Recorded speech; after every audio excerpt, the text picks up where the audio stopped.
qui n'est pas avec moi est contre moi, dit Jésus dans l'évangile de Matthieu, chapitre 12, verset 30.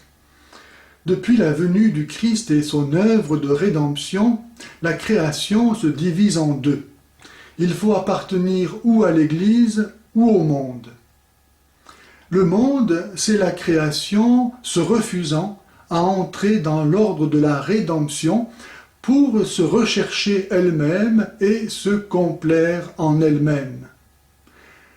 L'Église, c'est la création morte à elle-même et ressuscitée dans le Christ pour ne vivre plus que par lui et en lui, être entièrement tournée vers Dieu, transfigurée dans la gloire du Christ ressuscité. Le chef de l'Église, c'est le Christ. Le chef du monde, c'est Satan. Nous le lisons dans l'évangile de Luc, chapitre 4, verset 6, de l'évangile de Saint Jean, chapitre 12, verset 31, ou bien 16, verset 11. Il faut appartenir ou à l'Église ou au monde. En raison du péché et de la rédemption, il n'y a pas de troisième voie possible.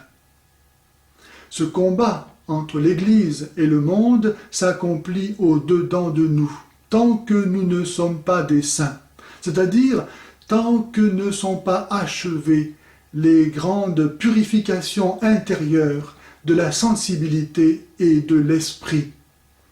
Car tout ce qui en nous demeure pécheur n'appartient pas à l'Église, mais au monde. L'Église est sainte et immaculée. Il n'y a pas ombre de péché en elle, car elle n'est pas autre chose que la vie du Christ ressuscité communiquée aux hommes. Les saints sont ceux en qui tout appartient à l'Église et plus rien au monde pécheur. Aussi, lorsque l'Église nous les présente en les canonisant, elle signifie par là que nous devons juger de ce qu'elle est sur eux, car c'est en eux qu'elle est pleinement réalisée. Ce combat entre l'Église et le monde se poursuit en nous jusqu'à la fin, jusqu'à la mort.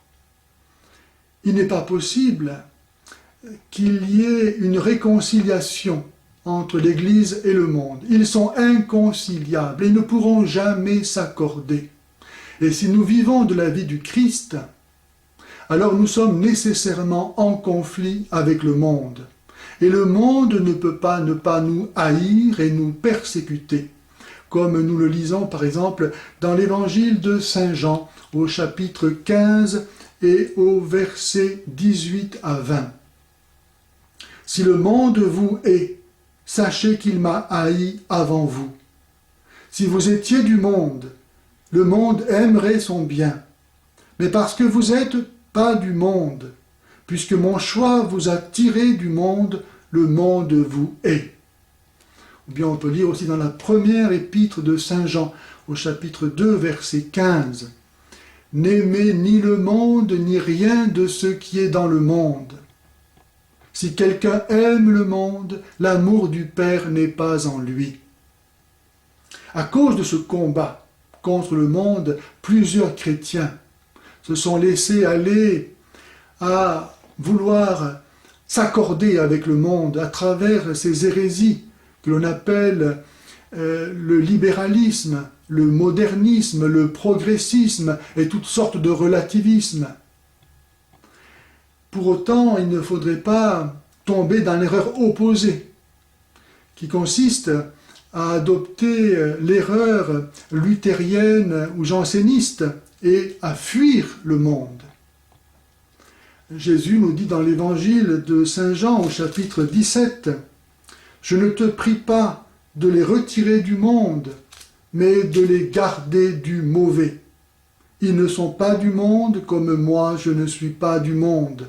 Consacre-les dans la vérité, ta parole est vérité. Comme tu m'as envoyé dans le monde, moi aussi je les ai envoyés dans le monde. » Chapitre 17, versets 18 à 20. C'est donc clair, Il ne faut pas suivre le monde ni fuir le monde. Il faut affronter le monde avec la puissance infinie de la croix de Jésus-Christ. En fait, ces deux erreurs viennent d'un manque de foi dans la puissance infinie de la croix de Jésus-Christ, d'un manque de foi dans la victoire que Jésus-Christ a acquise d'une façon définitive le vendredi saint et le jour du Pâques sur le péché et ses conséquences. À cause de ce manque de foi, on a peur du monde et de toute sa puissance. Et parce qu'on a peur, on va chercher à lui plaire, ou bien on va le fuir.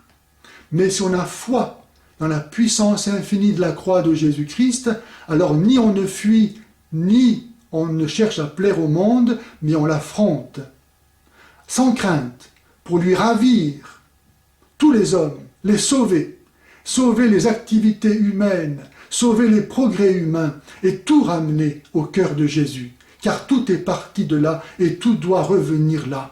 Jésus, dans l'évangile de Saint Jean, chapitre 12, verset 32, dit « Lorsque j'aurai été élevé de terre, j'attirerai tout à moi. » Il faut donc venir à ce cœur de Jésus pour recevoir le pardon de nos péchés. Lui qui pardonne le plus grand de tous les péchés, le déicide. Il veut nous faire don de sa miséricorde.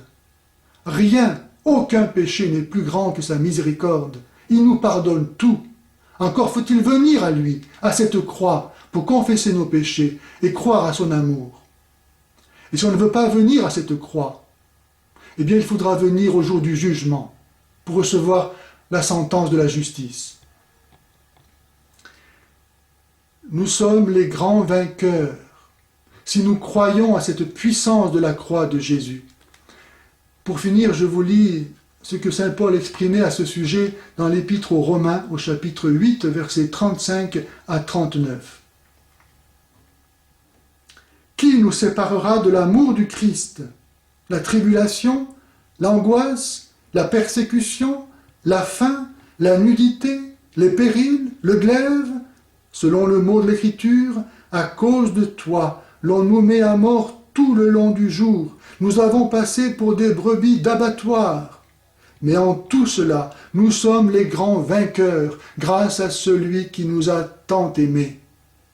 Oui, j'en ai l'assurance, ni mort, ni vie, ni ange, ni principauté, ni présent, ni avenir, ni puissance, ni hauteur, ni profondeur, ni aucune autre créature ne pourra nous séparer de l'amour de Dieu manifesté dans le Christ Jésus, notre Seigneur.